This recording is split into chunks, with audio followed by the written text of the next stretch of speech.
A UNICEF report says that around 50 million children are forced to move from their homes due to conflict.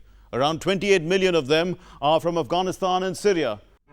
The image of 3-year-old Aylan Kurdi's body washed up by the sea on a beach and the visual of 5-year-old Omran Dakhnish sitting in an ambulance covered in blood, bewildered and startled, has shook the world out of its complacency over the plight of child refugees.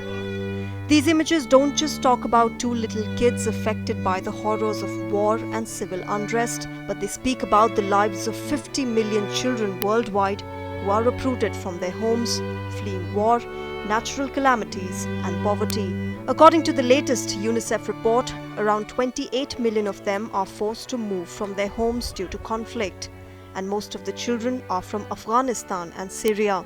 Children are the most vulnerable population in conflict situations, and as migrants, with weak physiques and unformed minds scarred by violence, they easily fall prey to exploitation, trafficking and crime networks. Most of the children in conflict zones are also left on their own, separated from their families, in search of better lives, forced to flee their place of origins, unwanted in their new homes. The refugees have a tough life.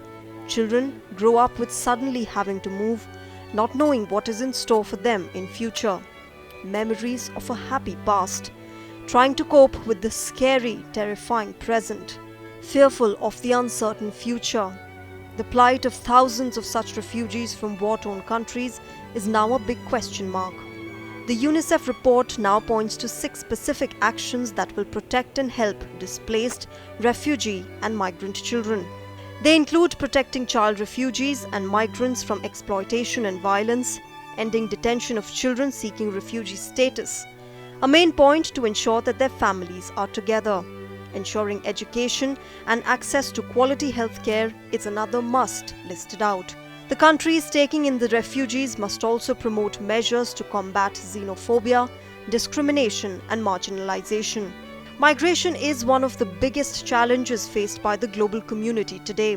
The children with no fault of theirs should at the very least be given hope for a future, something that would in part at least justify all the travails of today.